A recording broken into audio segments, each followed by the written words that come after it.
छपरा। मैं जितेंद्र राजपूत आप सबका बहुत बहुत स्वागत करता हूं। तो जैसा कि डीआई में टॉपिक शुरू किया है सरणियन, और आपके 3 टॉपिक हो गए हैं, पाई चार्ट, बार ग्राफ और line graph. This is tabulation method. Okay, tabulation method में क्या रहेगा? टेबुलेशन मेथड में आपका, जैसे आप देख रहे होंगे, एक टेबल सी बनी रहेगी आपकी, उसी तरीके से आपके सवाल दिए रहे होंगे।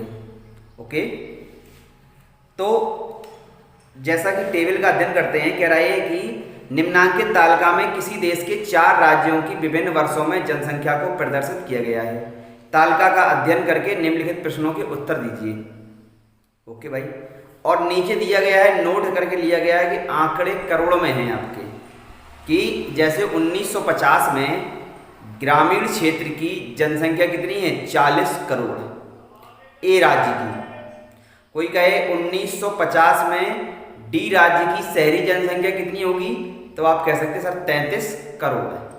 ठीक है, तो हम चलते हैं इसके पहले सवाल पर। पहला सवाल हमसे कह रहा है, देखिए पहला सवाल हमसे क्या कह रहा है? पहला सवाल कह रहा है कि राज्य बी राज्य में किस दशक जनसंख्या में वृद्धि सर्वाधिक हुई? तो राज्य बी में कौन से दशक जनसंख्या में सर्वाधिक वृद्धि हुई? तो देखिए आप, राज्य बी कहां पर है आप देख रहे होंगे चित्र में, और शहर किस दशक जनसंख्या में सर्वाधिक वृद्धि हुई? राज्य बी में किस दशक जनसंख्या में वृद्धि सर्वाधिक हुई? तो आप देखिएगा पहले सवाल में कि 1950 में कितनी जनसंख्या थी, वो लिख लेते हैं। 1950 में कितनी होगी जनसंख्या?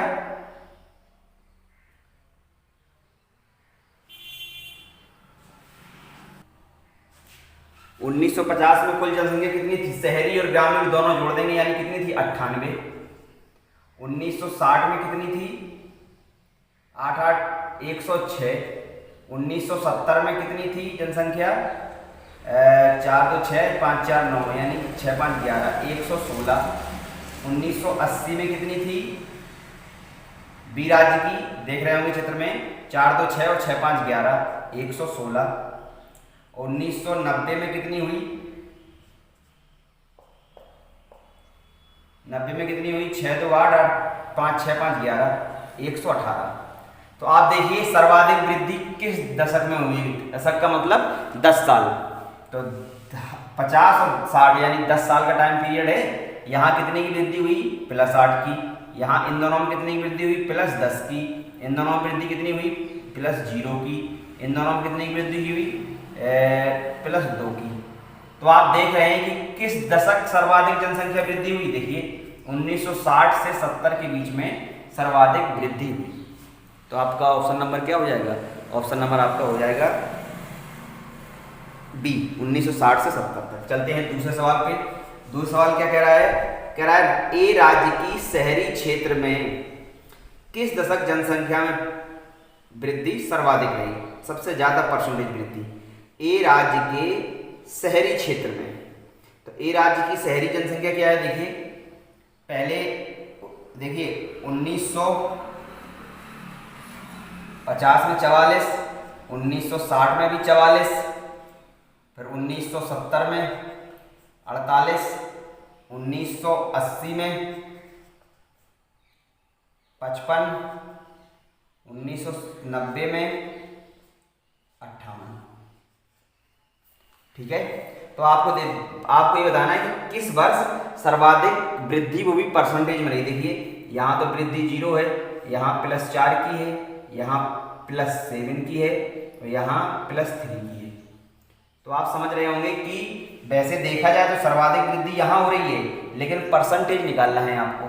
तो परसेंटेज निकालने के लिए हम क्या करेंगे?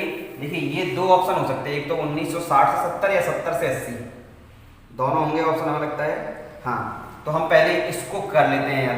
ये देखिए ये थी कितनी? 48, हो कितनी गई? 55। तो परसेंटेज वृद्धि कैसे निकलेगी? 7 बढ़ी किससे? 49 से, सॉरी 48, तो मल्टीप्लाई बाई 100।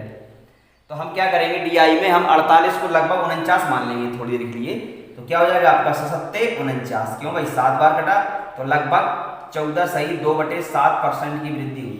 लेकिन थोड़ा इसमें भी आप देख लीजिए, अभी मैंने इसमें देखी वृद्धि इस दशक में, अब थोड़ा इसमें भी आप वृद्धि देख लो 1960 से 70 में, देखिए परसेंट वृद्धि क्या हो जाएगी, देखो 4 बढ़ी किससे 44 से मल्टीप्लाई बाई 100, तो कितना हो जाएगा 4 एकम 4 4 एकम 4 1/11, ये था कितनी 1/7, तो पक्की बात है कि 1/11 का मान कितना होता है 9 सही 1/11%, तो ये परसेंट ज़्यादा है कि नहीं ये वाला। तो इसका मतलब 1970 से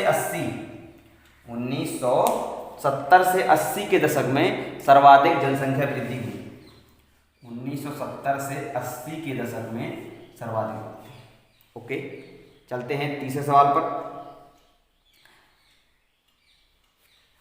ठीक है, चलते हैं सवाल नंबर 3 के पास। सवाल नंबर 3 क्या कह रहा है कि 1990 में, ठीक है भाई, राज्य सी की शहरी जनसंख्या उसकी ग्रामीण जनसंख्या का कितने परसेंट है। देखिए 1990 में जो शहरी जनसंख्या है वो कितनी है और ग्रामीण जनसंख्या वो कितनी है। सन 1990 में आप चित्र में देखिए कितना है 1990 में, और राज्य ए में, वो भी किसमें ए में, ये मतलब पहले ही में 55 है ग्रामीण और शहरी कितनी है 58। तो कह रहा है क्या कि शहर की जनसंख्या गांव की जनसंख्या से कितने परसेंट ज्यादा है, शहर की जनसंख्या गांव की जनसंख्या का कितने परसेंट है। तो गांव की जनसंख्या से देखना है, परसेंट हमें देखना है गांव की जनसंख्या से। तो गांव की जनसंख्या कहाँ रहेगी नीचे, ऊपर क्या रहेगा, गांव की जनसंख्या से ही तो देखना है हमको। तो गांव की जनसंख्या कहाँ रहेगी नीचे, और ये कहाँ रहेगा 58 ऊपर और मल्टीप्लाई बाई 100।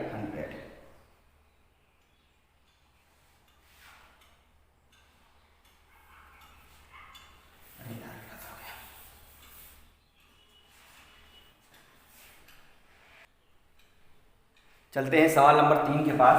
सवाल नंबर 3 आपसे ये कह रहा है कि 1990 में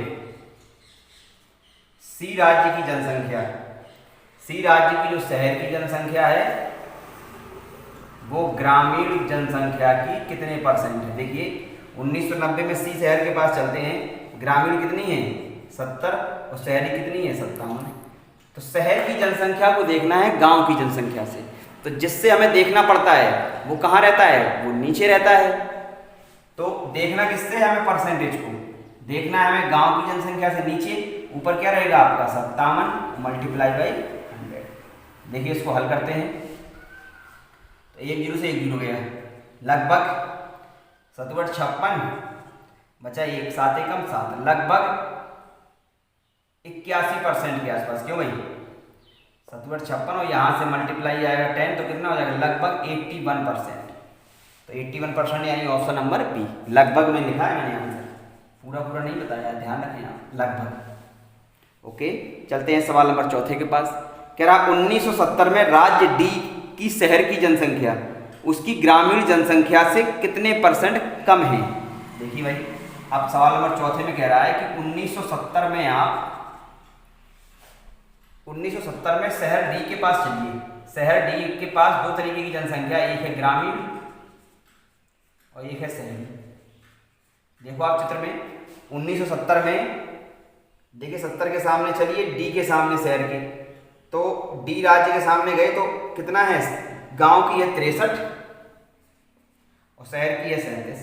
तो उसने क्या कहा था, उसने कहा था कि शहर की जनसंख्या गांव की जनसंख्या से कितने परसेंट कम है। देखिए है कि नहीं, अब कितने परसेंट कम होगा, तो परसेंट कमी कैसे निकालेंगे हम, जितनी कम हो। कितनी कम है भाई मेरे 26 कम है, किससे 63 से मल्टीप्लाई बाई 100। अब हम अपने सुविधा अनुसार, देखिए अपने सुविधा के अनुसार हम इसको कुछ मान सकते हैं। देखिए जब ना घटे तो हम सुविधा के अनुसार इसे हम अपनी कैलकुलेशन कर सकते हैं। देखिए लगभग आप लगभग के हिसाब से देखिए ऊपर मान लीजिए 25। देखिए अब इसकी कैलकुलेशन मैं आपको बताता हूँ करना, जैसे 26/63 और मल्टीप्लाई बाई 100 है कि नहीं, तो लगभग अगर देखा जाए तो लगभग लगभग ये 3 बार कटेगा। क्यों भाई, देखो 3 के आसपास कट रहा है, तो 1/3 का मतलब क्या हो जाएगा, 33 सही 1/3%।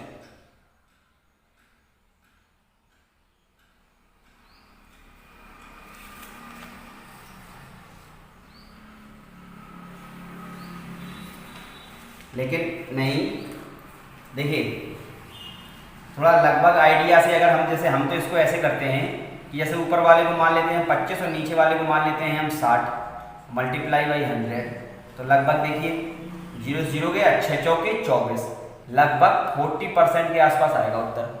लगभग मैं कर रहा हूँ, देखिए लगभग 40%, तो लगभग 40% का मतलब क्या हुआ, 41% हो जाएगा आपका। ओके, चलते हैं नेक्स्ट सवाल पर।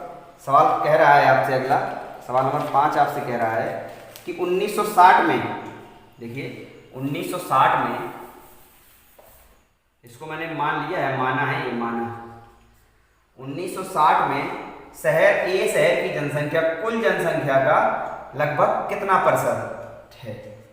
देखिए 5 में 1960 में हम चले, वो भी ए के पास।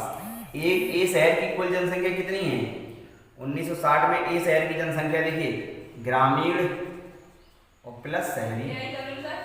ग्रामीण कितने हैं मेरे, ग्रामीण कितने हैं 50 और ये कितने हैं 44। तो उसने क्या कहा था कि शहर की जनसंख्या कितनी है 44% निकालना है कि शहर की जनसंख्या टोटल जनसंख्या के टोटल कितना हो जाएगा 94। टोटल कितना हो गया 94 मल्टीप्लाई बाई 100। तो अब देखो हम इसको थोड़ा हल करते हैं। कैसे हल करेंगे, देखो 45 बटे क्या चलेगा 90 और इंटू 100 हमने मान लिया अपने मन से, तो लगभग 45 दूनी 90 यानी 1/2, लगभग इसका उत्तर क्या रहेगा 50% के आसपास उत्तर रहेगा इसका।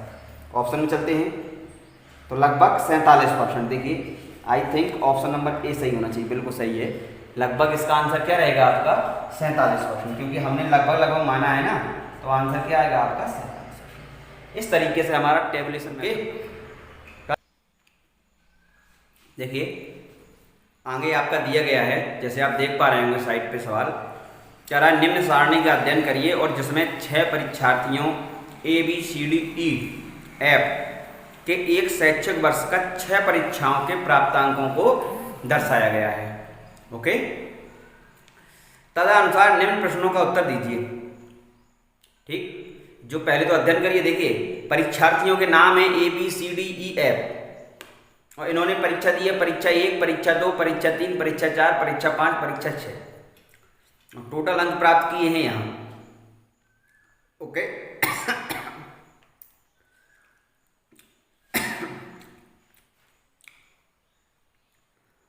अब पहला सवाल देखते हैं। कह रहा है कि परीक्षार्थी बी तथा एफ को मिलाकर प्राप्त किए गए अंक उसकी किस परीक्षा में न्यूनतम है। देखिए परीक्षाएं तो 6 हैं लेकिन ऑप्शन दिए हैं 4, तो हम केवल ऑप्शन को ही चेक कर लेंगे बस, अदरवाइज हमें और चीज़ों को चेक नहीं करना पड़ेगा। जैसे पहला ऑप्शन दिया है परीक्षा 2, देखते हैं परीक्षा 2 में बी कॉमा एफ जो परीक्षार्थी उनको कितने नंबर मिले। देखो बी को मिले हैं परीक्षा 2 में कितने 62, ओके, प्लस एफ को मिले हैं कितने परीक्षा 2 में 66, कितना हो जाएगा आपका 128। परीक्षा 3 में कितने मिले हैं बी और एफ को। देखिए परीक्षा 3 में मिले हैं बी को 68 और एफ को मिले हैं 68, इसमें 68 प्लस 68 तो कितना हो जाएगा 136। परीक्षा अब ऑप्शन में दिया है 4, परीक्षा 4 में कितने प्राप्त हुए। देखिए परीक्षा 4 में बी और एफ को कितने मिले, देखो परीक्षा 4 में बी को मिले 60 और एफ को मिले 58, 60 प्लस 58 कितना हो जाएगा 8, 6, 5, 11। परीक्षा 5 में कितने मिले इसको बी और एफ को, बी को मिले हैं 58 और एफ को मिले हैं 59, 58 और 59, तो इसको दे दिया तो 60 हो गया, 60 117। तो हमसे सवाल में पूछा गया था कि किस में न्यूनतम मिले। देखिए सबसे छोटा कौन सा है, सबसे छोटा यही तो है कि इस परीक्षा 5 में सबसे न्यूनतम अंक मिले उसको। ओके, ये हुआ आपका पहला सवाल। चलते हैं दूसरा सवाल पे। बहुत सिंपल है, ज़्यादा कठिन मत समझिए उसे आप। देखिए क्या कह रहा है, कह रहा है वह कौन सा परीक्षार्थी है जिसने पूरे शैक्षिक वर्ष में क्रमिक सुधार प्रदर्शन किया। कि मतलब पहली परीक्षा में कम नंबर हैं, दूसरी में और ज़्यादा हैं, तीसरी में उससे भी ज़्यादा हैं, चौथी में उससे भी ज़्यादा हैं, पाँचवीं में उससे, छठवीं में उससे ज़्यादा हैं। तो हम देखो 4 ऑप्शन दिए हैं, हम सबसे पहले ए का चेक करते हैं कि ए का पहले 60 मिले थे, फिर 64 मिले, देख रहे होंगे आप, फिर 62 मिले, फिर 66। देखिए 64 के बाद 62 आ गया, मतलब क्या हुआ, इसमें जो लगातार वो सुधार वो नहीं हो रहा है, तो इसको हमने छोड़ दिया ऑप्शन को। बी देखिए आप, बी 70 मिले फिर 62 मिले, तो इसमें सुधार है ही नहीं। सी देखते हैं 66 मिले 63 मिले, ये तो है ही नहीं। अब देखते हैं डी, ये सही हो सकता है। देखो 59 मिले, फिर 60 मिले, फिर 62 मिले, फिर 63 मिले, फिर 65 मिले, फिर 67 मिले। इस तरीके से इस परीक्षार्थी में क्या है कि इसमें लगातार सुधार आ रहा है, यानी क्रमिक परिवर्तन है इसमें, क्रमिक सुधार। कौन सा परीक्षार्थी है वो? परीक्षार्थी आपका है डी, इसमें लगातार सुधार आता है। सवाल नंबर 3 चलते हैं। वह कौन सा परीक्षार्थी है जिसने परीक्षा 1 की तुलना में परीक्षा 6 में अधिकतम सुधार का परसेंटेज दिया। देखिए यहां लिखते हैं परीक्षा 1 और यहां लिखते हैं परीक्षा 2। देखिए और यहां है इनके नाम A B C D E और F, या चाहे चलो ठीक है, या केवल 4 ही लिख लेते, खत्म बात काहे के लिए। 4 में कौन है? ए है, ई है, बी है और सी है, तो 4 ही चेक करने पड़ेंगे। देखो ए को देखते हैं परीक्षा 1 में, परीक्षा 1 और परीक्षा 6 है, सॉरी परीक्षा 1 में कितने मिले? 1 को 60, परीक्षा 6 में कितने मिले? 68। ई की बात करें, परीक्षा ए में है 56 और इसमें है 64। परीक्षा बी में कितना मिले हैं? 70, वहां जाके मिले हैं 68। और एफ सी को क्या मिले हैं? सी को मिले हैं यहाँ 66 और 6 में मिले हैं उसको 74। तो सवाल में क्या कह रहा था कि अधिकतम सुधार। देखिए सुधार का मतलब होता है अच्छे नंबर आए। देखो इसका तो सुधार गड़बड़ है क्योंकि 70 है और 68 नंबर आए, तो इसका तो सुधार सही नहीं आ रहा समझ में। आगे चलते हैं। देखो इसमें कितने का सुधार है? 8 नंबर का। इसमें कितने का सुधार है? इसमें भी 8 नंबर का है। इसमें कितने का सुधार है? ये तो रॉन्ग ही हो गया। इसमें 8 नंबर का है लेकिन कितने पर? 66 पर। तो आप खुद समझ रहे होंगे। देखिए सब में 8 नंबर का है कि नहीं सुधार, लेकिन वो सुधार सबसे अच्छा माना जाएगा कि जिसमें पूर्णांक कम होगा। मतलब देखिए 60 में 68 लाना बहुत अच्छी बात, 8 ही अंक तो अधिक हैं, तो इसका मतलब देखें अगर, तो इसका परसेंटेज क्या हो जाएगा? 8/60। देखो इसका क्या हो जाएगा? 8/56। इसका क्या हो जाएगा? 8/, ये तो नहीं है, 8/66। तो सबसे अच्छा सुधार कौन सा माना जाएगा? ये वाला। क्यों? क्योंकि इसका परसेंटेज सबसे ज्यादा निकलेगा। देखो चाहे भाई 8/60 बड़ी है कि 8/56 की 8/66, तो इसका मतलब इसमें सुधार सबसे ज्यादा, क्योंकि इसका परसेंटेज सबसे ज्यादा आएगा। कैसे लगाया मैंने दिमाग? देखो आप, क्योंकि जिसका हर कम होगा उसका मान उतना ज्यादा होगा, क्योंकि आंसर तो सेम है। तो भिन्न में हम छोटा बड़ा कैसे छांटते हैं? ऐसे छांटते हैं कि इसमें तो 8/66 है सबसे नीचे, क्यों भाई? ठीक 8/66, तो इसका मतलब ई में सबसे अच्छा सुधार है। ई विद्यार्थी में सबसे अच्छा सुधार माना जाएगा। चलते हैं आगे। चौथे में कह रहा है वह परीक्षा कौन सी है जिसमें सभी परीक्षार्थियों ने पिछली परीक्षा की अपेक्षा बेहतर प्रदर्शन किया। देखिए वह परीक्षा कौन सी है जिसमें सभी छात्रों ने अपने पहले की परीक्षा में अच्छा प्रदर्शन किया। देखिए परीक्षा 6 का देखते हैं। इस सवाल को आप कैसे हल करेंगे? इस सवाल को आप परीक्षा 1 के सारे अंक जोड़ लें, परीक्षा 2 के जोड़ लें परीक्षा 3 के जोड़ लें, परीक्षा 4 के, परीक्षा 5 के, परीक्षा 6 के, सारे अंक जोड़ लें आप। फिर आप देखें कि सबसे अच्छे नंबर किस में आए, या उसके पहले वाली कक्षा को देखते हुए सबसे अच्छे नंबर किसके आए। तो ऑप्शन से आपका दिख रहा होगा कि परीक्षा 6 में सबसे अच्छे अंक आए, क्योंकि परीक्षा 6 में धीरे धीरे बढ़ बढ़ के सबसे ज़्यादा अंक पहुंच पा रहे हैं ना, तो इसलिए हम एक माइंड से ऑप्शन लगा सकते हैं कि परीक्षा 6 में सबसे ज़्यादा अंक आएंगे। ओके, इस तरीके से हमारा ये टॉपिक लगभग खत्म।